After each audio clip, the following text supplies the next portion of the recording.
And I want to just piggyback on what you just said. We've been holding meetings within the community over the last 3 months, and there are so many people who, due to COVID, kind of disconnected, kind of hibernated and really focused on, what it meant to keep them, themselves safe, their family.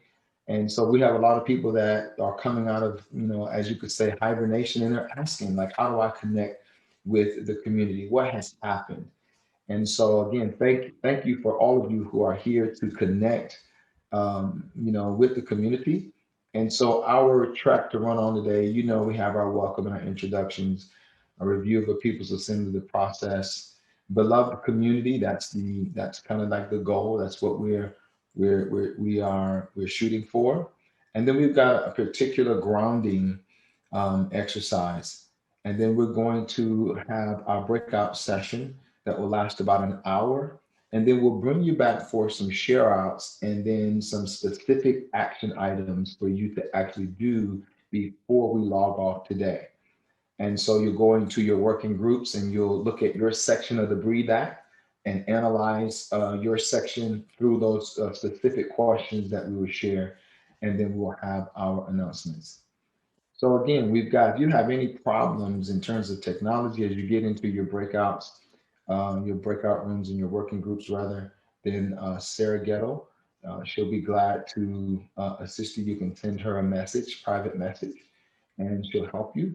And so I'm here, Angela's here, and we've got Jordan. We've got a number of people that you can reach out to if you're having some tech issues.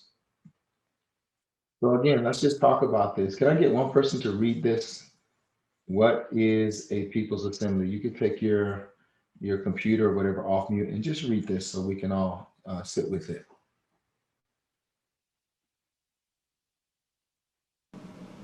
I got you. What is a People's Assembly? Ongoing process and dedicated space, community-driven co-governance, democratize data and make information accessible, center those directly impacted, build our vision and priorities together, hold ourselves and elected officials accountable, and taking action and delivering results. Yeah. And so that's what this process involves. This is our space.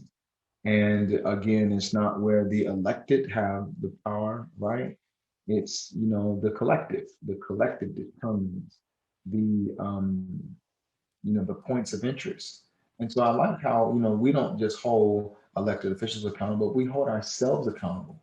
And so every time I see you show up here every month, it's like, hey, you're willing to be held accountable. And so that's one of the reasons why I show up, is because you can build with folks who don't mind being held accountable. The beloved community. And in our grounding exercise, I want you to think about these points, right? When we talk about building the beloved community, the conditions that create crime and violence are no longer present, right? Where outcomes are can no longer be determined by one's race and one's, identity and on and on, all the little things that society seeks to divide us with, right? Racial hierarchy is no longer the norm. Everyone feels welcome and everyone feels safe. I don't think that this is utopia. This is actually achievable. And that's why we're here. We have a love for our community and we want to give to our community and see our community better. We talked about way back when we first met, and over the first 4 or 5 assemblies, we laid out some of our priorities. And obviously, to defund the police and invest. Really, it's defund and invest. It's you can't defund and don't do anything with the money, right? The purpose in defund is to invest in community. And many people are offended by simply the word defund, right? But we do this every day with our home budgets. There are things that we decide we're going to no longer fund because it's not needed, it's not productive, and we have priorities over here. And so we don't want to, get emotionally attached to something that is a smokescreen. We are talking about investing in community, and investing in community organizations that support and provide wraparound services for our citizens. Ensure livable wages for all to meet basic needs without worry. A wise man said, "Don't make me so poor I'll steal, and don't make me so rich I'll forget." And so, there has to be some balance, you understand? So this isn't, this isn't high level fruit here. This should just be a given. And divert funds to community programs and mental health, help and preventative measures. And so I could talk all day long about all kinds of things, but these are the priorities that we as a collective have set for our community, given the circumstances that we're dealing with in terms of safety for our community. Now, here's our grounding. So I want to put up the next slide, and I want you to, if you're comfortable, you can type in the comment section, and also you can take your computer off mute and share. So for our grounding, as we come to this space, let's talk a little bit about the verdict, because oftentimes, they'll say, "Oh, well, we're in Lansing and nothing is happening in Lansing," which is not true. And oh, that's over in Baltimore, or that's over in Milwaukee, or Wisconsin, or LA. But we've got the same thing here in Metro Lansing. And so I want to ask you to really think about and reflect on the verdict, between the verdict really of Derek Chauvin and the murder of George Floyd. What did it mean to you? What did that verdict mean to you? I remember watching, there were those who were standing at the television like we were watching the Olympics or a fight or something. There were people that were standing with their hands up waiting on this verdict. And so I want you to put in the comment section, what did this verdict mean to you? What did it mean to you? And if I can get a couple people who wouldn't mind dialoguing and sharing openly, what did this verdict mean to you personally, or to you, your tribe, your group, your family, those you love and care about and identify with? It's open. I will share the what did it mean to me, because um, I really felt it so thoroughly. Um, and the part that I felt so thoroughly is the fulfillment of the promise. We promised you, if there's no justice, there will be no peace. I can say that that started at least 75 years, if not more, years ago. And until this verdict, there wasn't peace. We were filled with angst and anger and feelings of betrayal and dismissal and a definite demarcation of second and third class citizenry. Um, but with this verdict, we were able to fulfill that peace part of our promise. There was an accountability. So we're not so angry. We're not so hurt. We know that this is the beginning of whatever comes next. But that this is a part, this is a point that marks something different, something new. And those people who say, well, there might be grounds for a mistrial, or for him to go for another trial because of something that one of the Congress people said, one of the Congresswoman said, no. We've been saying that for 75 years.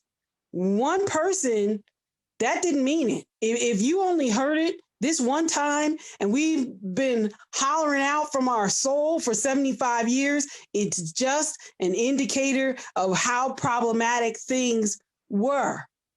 And even being able to use that term in the past tense, they were, because this time we were able to fulfill the peace part. Thank you for sharing. That's an amazing perspective. Every time you speak, I learn. Anytime you share, we learn together. Who else? This is important because this is why we're here. I mean, we're talking about the Breathe Act and all those kinds of things. And so in the midst of this, we've got, I was ready for him to be acquitted, right? Which was very telling. It was a sore spot for comment since many Lansing officials used it as a platform while we have a man who was murdered in our jail, who has killers walking free, and have a mayor and a police force causing violence. Thank you for sharing that. Absolutely. Someone's just savoring the victory. But no, it's a step, a small step. So many have died with no accountability, no justice, right? It felt like a sacrifice on the altar. That's deep, right? Um, and so there are all kinds of great comments here that are just keep scrolling. So we ask you to, keep filling up that comment section. Sarah, are you finding as you look through that comment section, which ones would you like to highlight? And while she's looking for that, is there anyone that would like to come off mute and share how this verdict, what did this verdict mean to you?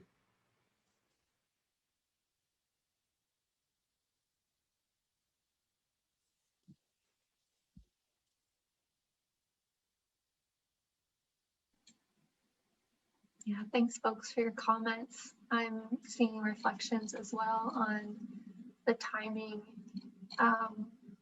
of the verdict and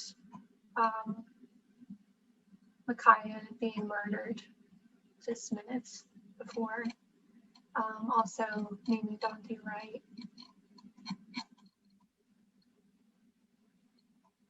Yeah. So now that you brought that up, I'm going to put up the next slide, right? Before we go into our working groups. While we were trying to process this one small step, while we were still with our hands up, in the very moment with our hands up, at that same moment, you know, we have the fatal shooting of Micaiah Bryant, 16 years old, who some say she called the police, and that's unverified. Of course, they haven't released any of those records to verify, but there are some that say she actually called the police to protect herself, and her parents were saying that these were adult women. She's 16 years old, and she was actually protecting herself. So we'd like for you to lean into this. What does the fatal shooting of Ms. Makai Bryant say about policing in America? That while we got our hands up for George Floyd and this verdict of guilty, guilty, guilty, we can't even have an entire day of rejoicing. Within 30 minutes, she was murdered in Columbus, Ohio. And if you run the history back, there's a series of people that have been murdered by the Columbus Police Department. And so this wasn't a one-off. This was a continuation that while we were still feeling like we're moving forward, and that's been the sentiment of Black liberation in this country. They say one step forward, two steps back, one step forward, two steps back. And so can we get one person who would like to share as we ground ourselves on this? What does the fatal shooting of Micaiah Bryant say about policing in America?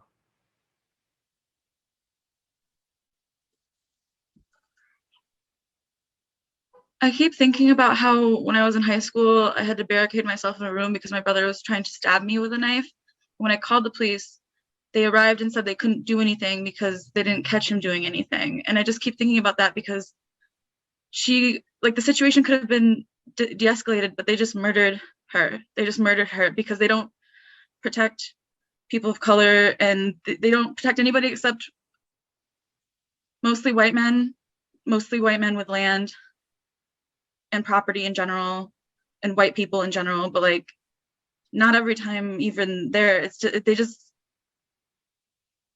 horrifying. We live in a horror movie, and like there's moments of joy, which is wonderful, but like it's horrifying and terrible. Mm-hmm. Yeah, we got to keep building systems that don't depend on corporal punishment, and starts with, defunding the police and investing in community, the entire system. I'm reading from the comment section. Policing is not delivering safety.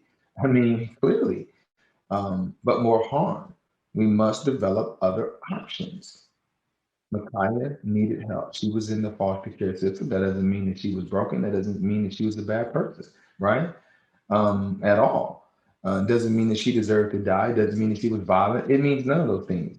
But again, there's no other way. As soon as the officer arrived and saw, the altercation, pulled the weapon. And so again, I mean, they say that in gun training, if you pull your weapon, then there's a likelihood that you're going to fire that weapon. Once you pull that weapon, you make a decision to discharge a bullet. That's the point of accountability. I mean, there's even in Michigan, you can't even taunt. Like if you're concealing your weapon and you pull your jacket back to kind of intimidate someone, that's against the law, right? Because again, you pull that weapon, that's the point of accountability for a life. Let's see here. Anyone else want to share? And again, Ash, we recognize and your situation that you personally shared with us, right? And we're sorry that happened. I appreciate that. I don't want to make it about me. I saw that happen in my life, and then I saw this just happen just now, and like there's a difference that's clear. Yeah. And then there was another video that they released where a white man he had a knife and the police were called on him specifically. And he lunged at the police 6 times to stab the police, like with the knife. And with the cop never drew his weapon and attempted to control the situation with his bare hands. He never drew, and the guy was constantly stabbing at him. So again, this is why we are here. The culture of policing has remained unchanged, and absolutely, it has just become professionalized and institutionalized. Absolutely. So again, we wanted to ground ourselves with this and thank you for, just sitting with this. I mean, it feels like we're standing under a waterfall oftentimes, right? Like it's just no break in it. But that's the reason why we're here and continuing the work. So again, now before you go into your working groups, we are now moving. We're beginning to land the plane, so to speak, and you're going to like do some real work. You've been doing the work, and about how do we contextualize this federal legislation and now make it more localized, right? And so this landmark civil rights legislation is what we are working on to contextualize for Lansing, and we need it in Lansing, like for all of our citizens. Now, when George Floyd and Breonna Taylor were murdered, right? Then there was some legislation that they started drafting, Democrats in the Black Caucus. And I wanted to kind of talk a little bit about the difference. And so you have the George Floyd Justice in Policing Act. And obviously, you can go read about it after the the People's Assembly, but there's a difference. And so here's some points here. Within the Justice and Policing Act, there's more money allocated to police, prioritizes reforming strategies that have been proven ineffective, relying on law enforcement, which we know doesn't work, to fix policing instead of entrusting communities that are closest to the issue, and relies on the Attorney General as the overseer of the bill. And we saw what happened in Breonna Taylor's case with the Attorney General, right? And so, but the BREATHE Act is more comprehensive. And so divests from the federal grants and agencies that are primarily funded by law enforcement um, um, and the carceral state, builds a new approach to community safety, meaningfully invests in our communities, and builds real accountability. And so I wanted to we wanted to show you how these streams are moving and why we are in the BREATHE Act, much more comprehensive and places accountability more in the community and places those resources in the community's hands. All right, so now we've come to our community agreement. And can someone, Jordan, can you read our community agreement? Thank you. Sure, I can. All right. As a member and or supporter of the Lansing community, I agree to make a conscious commitment to honor the following agreements. Number 1, respect. Respect the rights of others to hold opinions and beliefs that differ from your own. When you disagree, challenge and criticize the idea, not the person. Effect. Practice intentional listening. Let your comments, requests for clarification, critiques, etc. reflect that you have paid attention to the comments made by the person who spoke before you. Inclusion. Take space, make space. Be mindful of others. Share responsibility. Share responsibly, rather. If you have much to say, try and hold back a bit. If you are hesitant to speak, look for opportunities to contribute to the discussion. Grace. Recognize that we are all still learning. Be willing to change your perspective and make space for others to do the same. And 5, sanctuary. Create a safe space for sharing. Keep personal stories that people share confidential. Always be guided by and offer contributions that are rooted in and come from our desire to improve our beloved community of Lansing. Thank you. And so, like, if you are with the community agreement, and just put hearts with some kind of emoji on the screen so that we all know that we are on the same page. And there are some amazing comments in the comment section. Thank you. No, I don't think they know what unbiased is. No, I don't think they know. Thank you very much. So as you head off into your groups, you're going to be looking at various sections that you signed up to be in. And so here are some guided questions, and they will be posted for you to in your working documents. As these questions are in the working documents. So have you signed on as a co-sponsor? If not, um,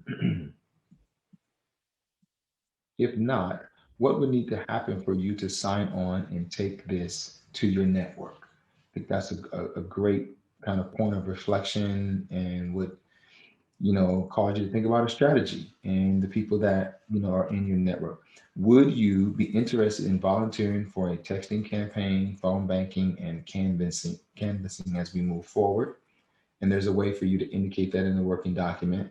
And how does this benefit you and your people? And we talk about your people. Those are those that you care about, who love you and support you.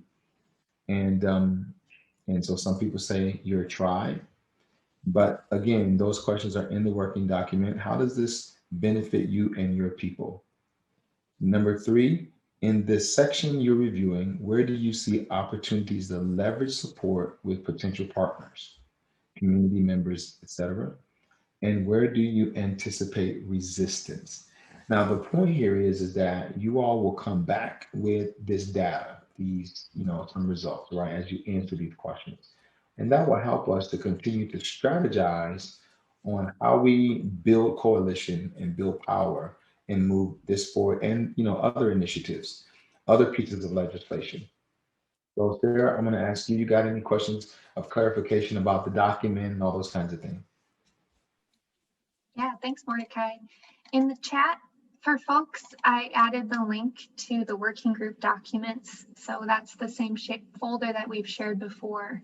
And there are 4 folders for the 4 sections of the Local Breathe Act that we're talking about. We're forming working groups around the first 3. So the first group is divest from harm. The second is new safety infrastructure. And the third is creating opportunity and investing in community. So we ask that you decide which group you want to focus on. I know many of you have signed up for working groups through the survey that we shared. So I've assigned those of you who did to a group. So that'll make it easier for you to transition to your breakout. If you do not have a breakout assigned already, you'll have the option to choose it. And I'll also be here to help take people to the room that they choose if you're having trouble choosing your breakout. All right, are we all back? So what we're going to do now, we're going to have some share outs, and we know that you've taken notes in the document, so we'll have that. And also you will always get a follow-up from these people's assemblies, from the feedback that you're providing. So we'll have the share out, and then we've got some immediate things that we need to follow up with as action points before we end this assembly today. So what I'd like to do is, those of y'all that are comfortable, I want you to, you can either put it in the comment section, but we do want to have some share out around question number 1, the latter part. If you're not if in your breakout rooms there was some discussion about, well, yeah, I'm not quite signed up as a co-sponsor, we'd like to hear, if you're not a co-sponsor, what would need to happen for you to sign on and take this to your network. So we'd like to get some perspective about maybe what people shared around question number 1, the latter portion of question number 1. So it's open now.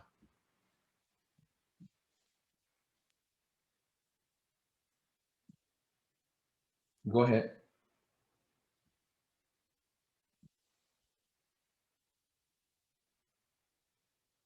Sorry. Okay. Okay. So I took a lot of notes. So it's kind of hard. This question was about signing as a co-sponsor. What would need to happen? And we had some. Okay. So we were thinking there should be a sort of FAQ about what it means to be a co-sponsor that can be taken to organizations to help us move forward by then. But then we also were confused about what network means and what co-sponsor means. Like, what does the sponsor part mean versus like, what would it take for you to be all in? And the form that you have to fill out is more for an individual. So our group's able to be a sponsor as well. So the sponsor part was confusing for us. And then we want to know what the expectations for sponsors or people are, and if there are specific clear actions for us to take that would be something that needs to happen before signing on. Or that would be something that needs to happen before signing on, is like having clear specific actions. So like, here's some things to do, like here are 3 things to do, which I guess this is kind of part of one of the things to do as part of being a co-sponsor, but we want the language all clear before signing on, as like, I support this, and organizations may especially need that. So that's what we have for the first question. Sorry, it took me a while to get oriented. I should have not raised my hand before I knew what was going on. Perfect. No, that's great. That's great perspective. And anyone else have some similar or something different around the latter portion of question number 1?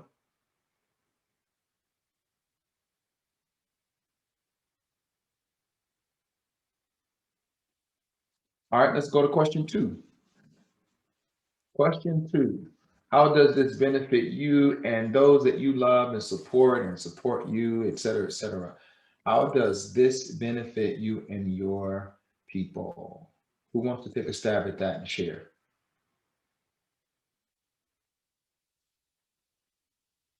I got a lot of people smiling at me, but I don't have anybody talking.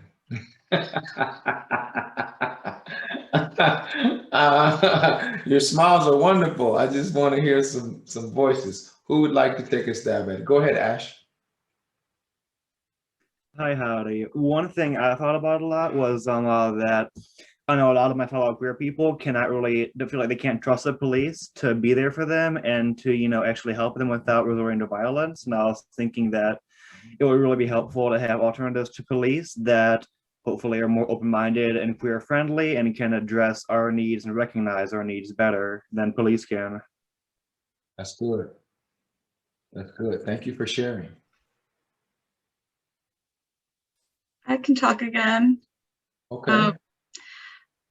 So one person, they've been doing this whole thing where they're helping one person who was unhoused, and then they have to help another person that's unhoused, and they were talking about how parts of the BREATHE Act that help with housing equity, mental health care, and expanding that to meet the needs of people would mean that private citizens don't have to help people, and that we can collectively make sure that people don't fall through the cracks through by reforming the system. And also a lot of talk about like what it means like by your people, because they considered like if anybody in the community is harmed, then we're all harmed. Like, so that was kind of nice to hear a lot of that. And then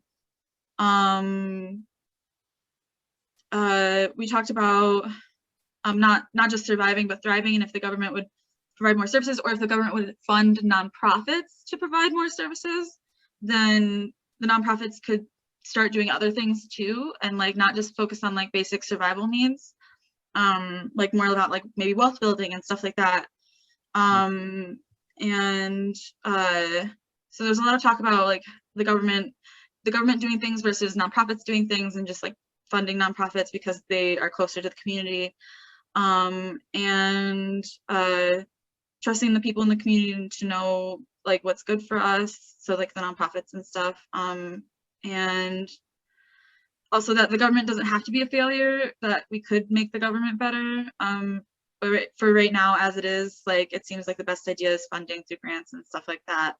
And oh, I talked a lot, I didn't write this down in the notes, that's why I forgot about it, but I talked a lot about how there's like stuff about teaching consent and like healthy relationships and things like that to school-age children, like K-12 students, which is amazing, and I love that that's in the Breathe Act, and like having like access to bodily autonomy, informed care, and stuff like that. All that was really amazing. I can see where there's Black feminism weaved in to the tapestry of this bill or act. Yeah, that's what we were talking about in our section. Fruitful. All fruitful. Anyone else? Love it.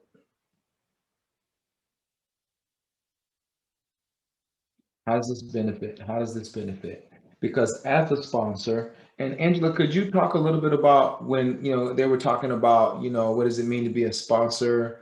And could you provide some clarity on that or some perspective? Yeah, so I'll just start by saying that we are modeling, or I should say we are adapting some best practices for the Federal Breathe Act. And one of them was actually getting the buy-in of community. As you know, Movement for Black Lives is filled with lots of organizers and policy folks and people from kind of different sectors that do this work together.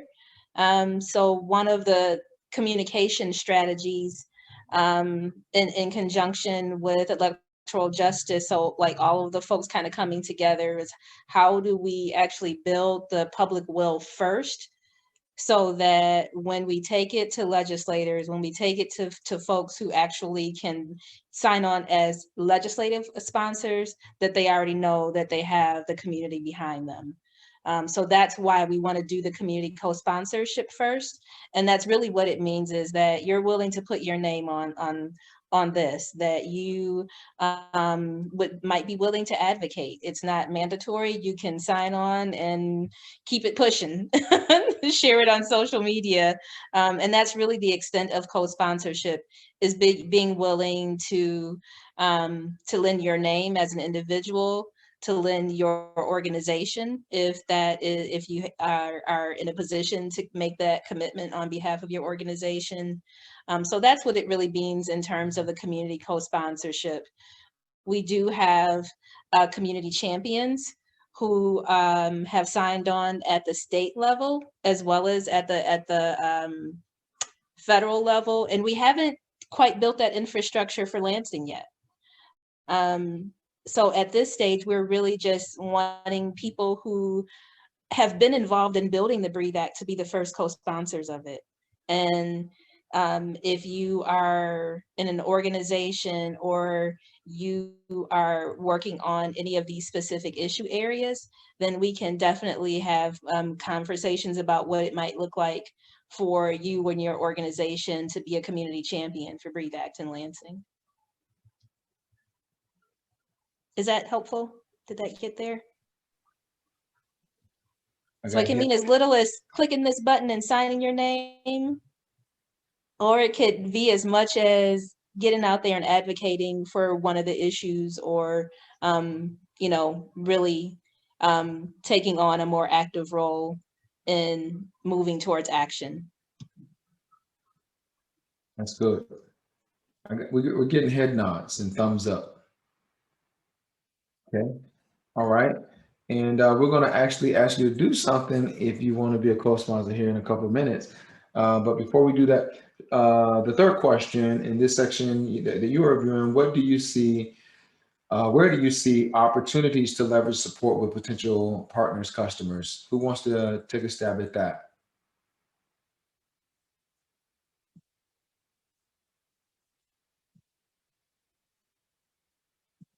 All right, go ahead. You're holding it down today. We're gonna you get the People's Assembly Award. Thank you. Thank you. Okay, so we were talking about, well, the police, obviously. But then we were talking about how that extends to things like the Capital Area Sexual Assault Response Team, because they work with the police so much. And what we're proposing in the section, and especially for like places for money to go, a lot of those people are dependent on government money. And so if they think that it might jeopardize their money or their ability to help people, then they might not sign on. Because so much support comes from like big money supporters like the government and even like big donors that might not agree with things like this, which are necessary things, but they just don't see it. And then we talked about how we could explain that like system change would mean that more money would come to them eventually. And just like really thoroughly explaining to those kinds of organizations like why it wouldn't be as difficult for them as they're thinking that it would be. Then we also were talking about how there might be pushback from people who have businesses where that's where their money comes from, like nonprofits that seem more like they're for profit, even though they're supposed to be nonprofit. And like how the problem with the system of money right now is that it's an old boys thing. Like if you know people, then they'll smooth over things for you to get you the money that you need. But if you don't, then they'll just give you a brick wall. And there are, and like things like that, like for-profit prisons, like those are people that'll push back, but there's no soft place for them to land because those are people we intend to put out of business with things like this. We talked about how most politicians might not support it, but maybe over time, if it was like the thing that's the norm to support, then they would. And then the part about schools, someone pointed out that the anti-racism education and stuff like that would be difficult, mainly because it's a cultural thing and schools aren't as productive as, schools aren't as progressive as everyone thinks, and defining racism and anti-racism would be difficult to put to school boards, school districts, and all that. Financial literacy being taught in schools is something that's not taught in schools, and this person was saying that a lot of young Black men and women aren't taught until it's too late, so there might be pushback on changes to the curriculum because of that, just basically curriculum changes. So maybe like the teachers union might not be on board, but they could be on board maybe, who knows? And then somebody else pointed out that there might be an in with the new superintendent. And also, oh, this is something that was highlighted, so I'm gonna say it. Speaking of unions, are there any local unions that are aligned with us that might support the Breathe Act? Do you know of any already?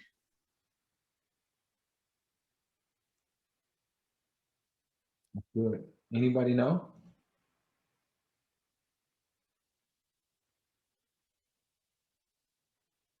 Okay. Any other group want to weigh in on question 3? That was great.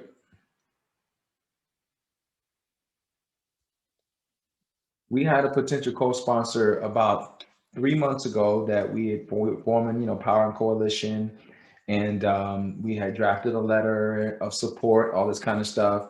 And then the mayor got the COVID funds.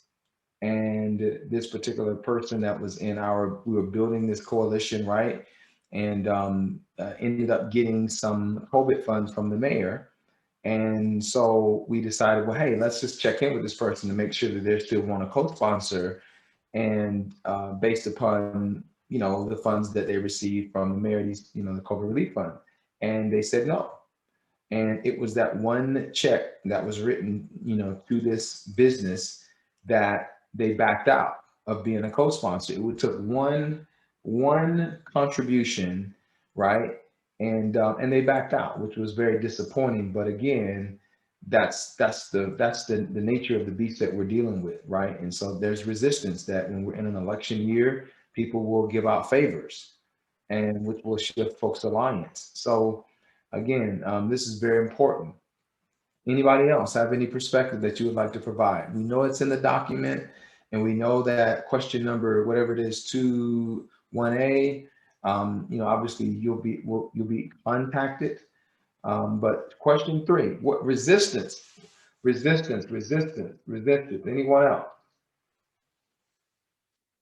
Where do you see resistance in this? Come on, people. Check this comment section. Sarah, we got anything in the comment section? I'm pretty sure we do. I haven't had it open.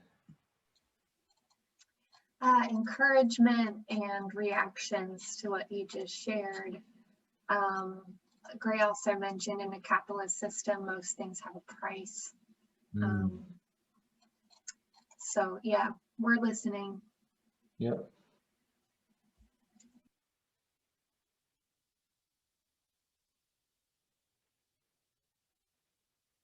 All right. So what we're going to do now, we're going to ask you to get, oh, Ash, your hand is up. Thank you. I see your hand.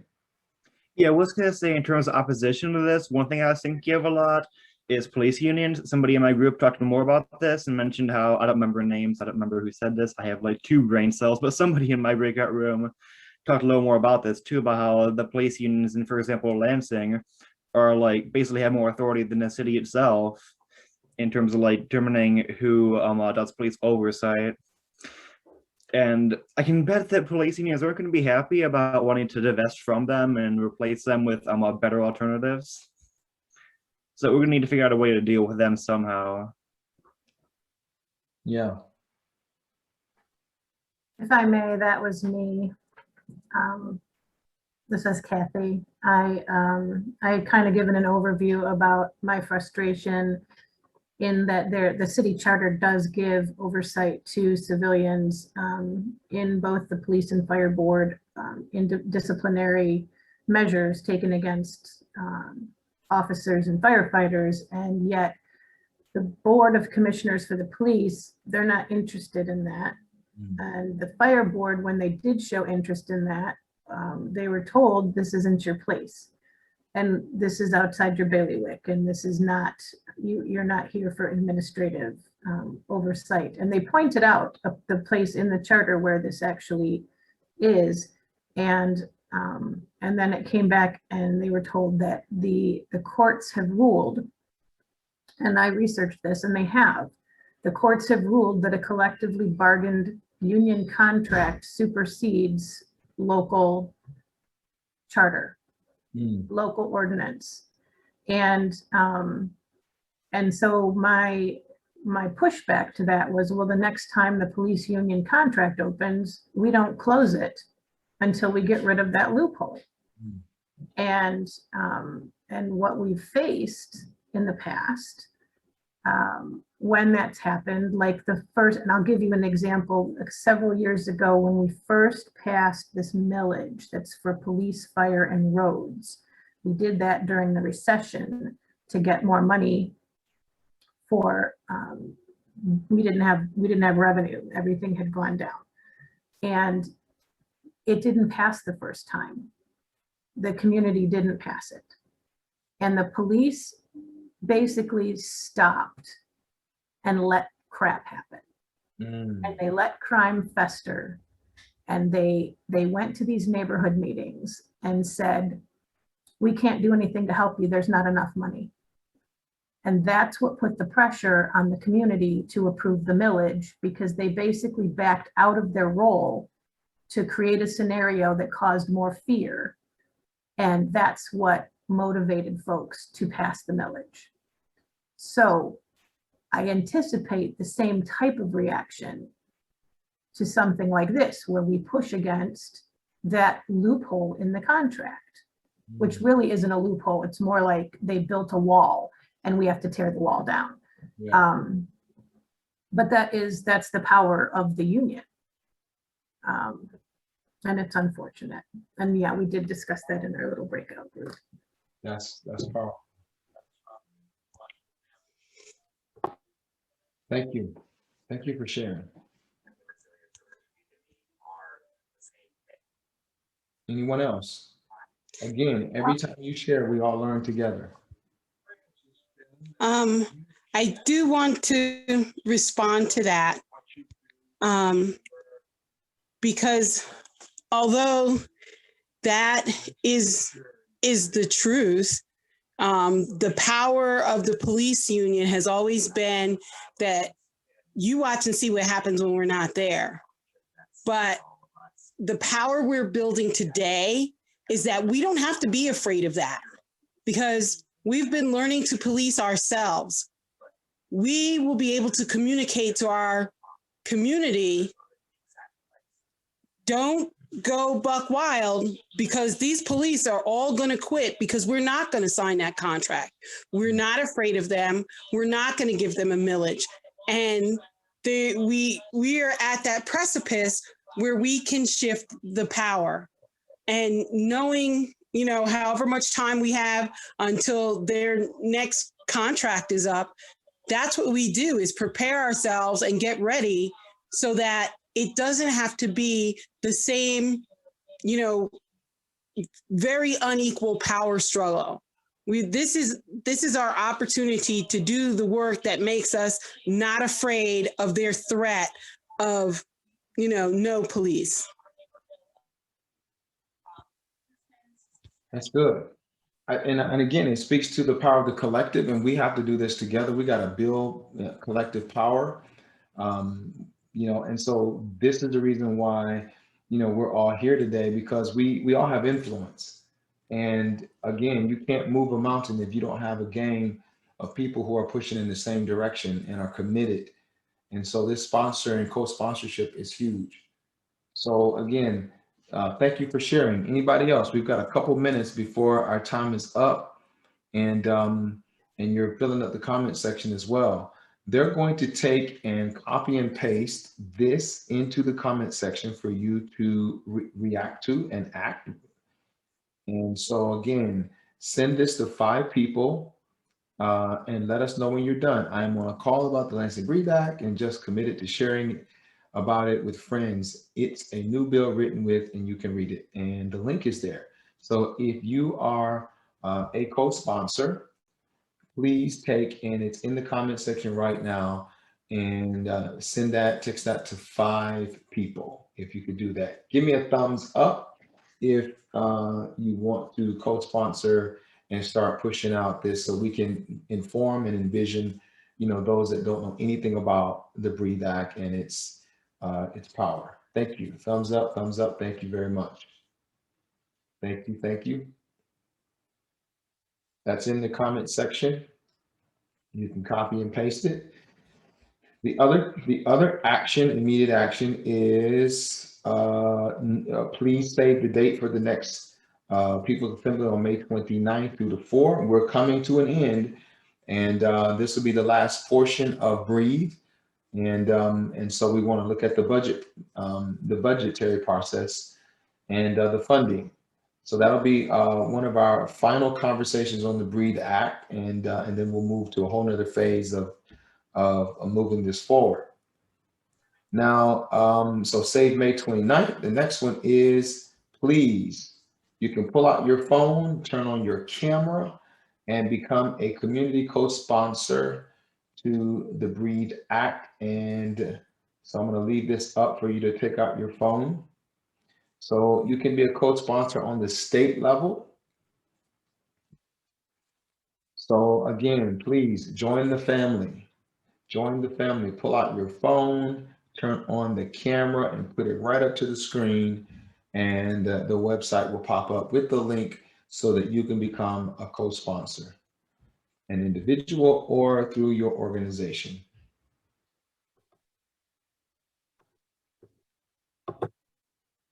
We all good?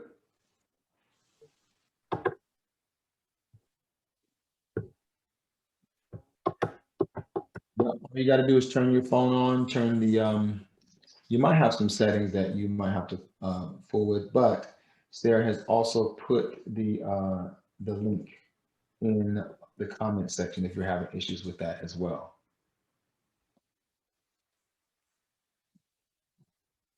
We want to invite everyone out this Thursday. We have we are sponsoring Love Day. Save this date. It's coming up April 29th, and we will go live at 11 o'clock. And from our One Love Global, our new office and facility for racial equity and justice and healing. And so we will go live at 11 o'clock. And we would like, for those of you all that are part of this family, if you could share the live stream on your pages or organization. We're going to be talking about the work of racial equity and justice and all of the work and how it moves. And we're going to have different speakers that'll be talking about the work and our relationship. We will also have food trucks. There will be 3 or 4 food trucks, and that will be at the One Love Global office and right on the corner of MLK and Holmes Road, and right in front of the Kroger, right in that parking lot, right on the front edge of the road there that's facing MLK, you'll see the One Love Global. You'll see basketball. You'll see the food trucks right there in the parking lot. And so we want to invite everyone to come to Love Day. There's giveaways. We're going to have the food trucks. The team, the youth will be, they will also be raising money to go to our beloved community fund. And so they're going to be shooting to raise money. So that's where the basketball. So we'll go live at 11, lunch at 12, and then we'll go live again at 3 o'clock for an hour. And then we'll close Love Day out with our youth from 6 to 7. Jordan, would you like to add anything, or Sarah or Angela would like to add anything to our Love Day? We want you to come to Love Day. Yeah, that's the overall message. We want you to be there. We want to be able to show you all some love and feel the love in return. And we're making it super easy to participate, like come out for your lunch hour, put us in the background of your day. If you typically listen to podcasts or the radio, like put us on, learn something. And if you want to help PPM have some fun and support the Beloved Community Fund, I posted the little, it's like a tag yourself type of thing. So we'll keep you updated if you don't watch the live stream at 6 p.m., but you should. And we'll update you on if they make the shots and what's up and what you need to donate. So yeah, have fun. So our magic number, because what we want to do is for all the people who are older like myself, once we kind of fade off the scene, we want to make sure that we can hand off resources to the next generation to continue the work. So our goal is to raise $500,000 for racial equity and justice and this work. $500,000. Now, if you all know and believe that we can do that, I want you to give me some love, put a heart or a hand or whatever you're gonna put up. I'm at the $500,000. I'm at 500,000. I believe we need to be able to build that kind of resource bank and put it in the hands of community organizations. We got to breed that, but we also have ourselves. So if you want to give to the Beloved Community Fund, you can contribute. We're going to be giving away items and T-shirts and all kinds of stuff. It's going to be a great time. So again, come out to Love Day. Pretty passionate about the relaunch of our My Brother's Keeper and the Girls Equity Network, sponsored by Black to Vote One Love Global and BLM. Now, what we do understand is that due to COVID, there's been tremendous amount of impacts on our Black and Brown youth. And so our My Brother's Keeper was an initiative started by former President Barack Obama, where we would literally build a community safety net under our youth. And so there's milestones, and we don't have to talk about all of it, but we're talking about building power and building philanthropy and policy and programs on how do we support the most vulnerable. So we're going to relaunch NBKJN on June 4th. This will be a virtual event. And so if you want to come and listen at the youth perspective and listen to expert presenters around key issues of education and key issues of economics and how do we build economic power, how do we raise up young entrepreneurs, all things the community, but with the lens on supporting our Black and Brown youth in this community. This is a state convening, so there'll be partners from around the state that'll be in this virtual event. And then we will end with a hip hop concert that night. Erica Lynn will be the featured artist. She will be, she'll be singing and she'll be doing hip hop. So Erica, will be looking forward to you, your hip hop performances on June the 4th. Right? And so anyway, but listen, if you want to know more about NBK, there are links in the comments in the chat feature or whatever. Please support us, help so that we can support our youth. And that is the June 4th. Please put that on your calendar. And here are your final announcements. Sarah, I'm going to turn it over to you and Angela for our final comments. Thank you, and I'll see you all next month. You wrapped it up perfectly, Mordecai. These are just a reminder of upcoming elections, so make sure to be saving these dates and also following our candidates. I know there have been a number of really important candidate forums in the community, so making sure to follow those. But that's all I have as well.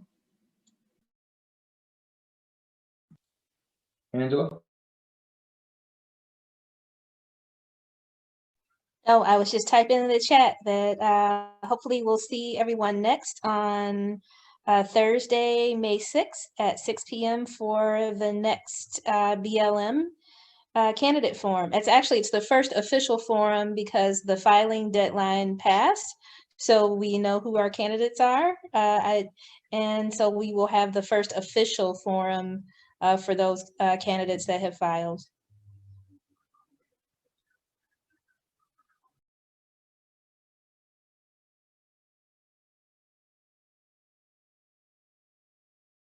And that was May 6th, right?